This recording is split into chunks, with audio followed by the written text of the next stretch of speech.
I've been looking for a good reason to talk about Aaliyah Edwards because she's really impressed me so far in her rookie campaign with the Washington Mystics. Part of this rookie class that's getting a lot of attention, a rookie race that's going to be super fun to watch. But she went right at Angel Reese in that second meeting with the Chicago Sky. Did it the first time, too, 23 points and 14 rebounds the first time around. But right off jump, you see some of the things about Aaliyah Edwards that impress me the most. And that is the fact that she makes such decisive movements. She does not hesitate at all. She's got a lot of pop and athleticism to her, but she never thinks. She never hesitates out on the court. And you'll see that right here. Or at least, I mean, obviously never is a strong word, but this is a common theme I've seen from her. You got Angel at the top of the key with Aaliyah Edwards. Aaliyah comes, catches the ball, and within an instant, she's dribbling that sucker to the left, right at Angel's chest. Reese is obviously a really good defender. Didn't matter here because Edwards had her beat, draws the foul, and won. Then just shortly thereafter, you see another play from Edwards where she goes right at Angel Reese, but in a different way. Right at Angel Reese and in a different way. That was a quick, decisive dribble drive. This is a quick, decisive roll action. You see them again, really on the same spot of the quarter, close to it. And then Edwards takes off towards the bucket. Quick, fast, beats Angel, puts it up and in. And I've seen that a ton from her this year, whereas she's either fast with the ball or fast without the ball.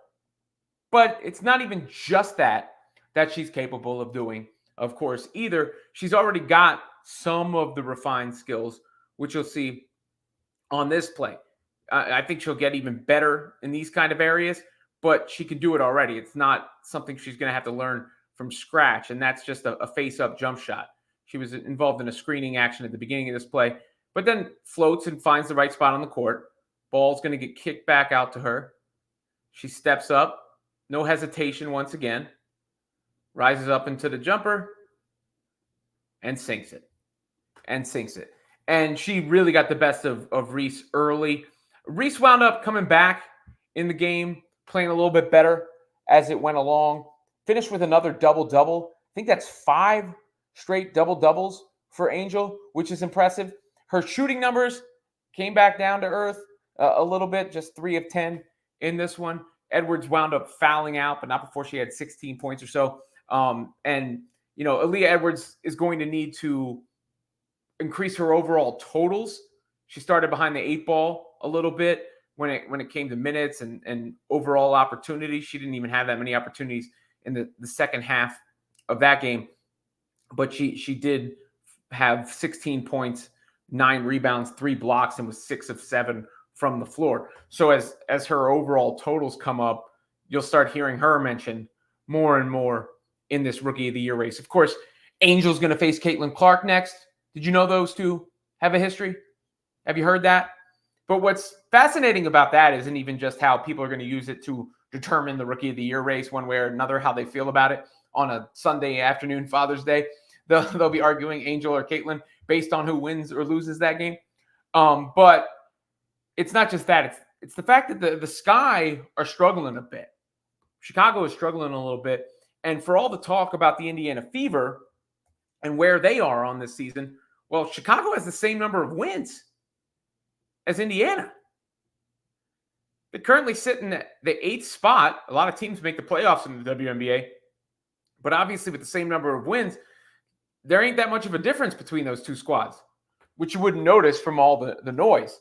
So that meeting could be a little telling beyond just, Caitlin versus Angel, the two respective teams, what directions they're heading in at this point in the season. And look, it's not really fair to pile on either team. There's a reason they picked where they did in the draft, right? The worst teams have the best picks, so generally they're bad. It's not really rocket science. Another team in that group is the Los Angeles Sparks, who also have 4 wins. By the way, the Sky have lost to the Mystics and the Fever already. The Sparks also have 4 wins. And all the rookie talk about them had been Cameron Brink. I've actually been more impressed with Rickea Jackson for LA. Brink had 0 points in the last game, while Jackson is starting to get more and more touches, more and more of a role. She is strong, and she could score. She is wired that way as a scorer. You can see on the baseline dribble drive there to finish. And then there was a play here. This is really what this was actually, I think, the pass off from Brink, which was a good pass. Let's give credit to Brink where it's due. Good pass off on that one to Jackson.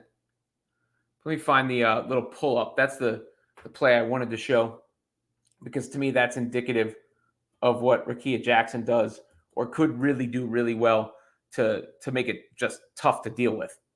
Tough for anybody to deal with her. Let me find that play for you real fast. Here it is.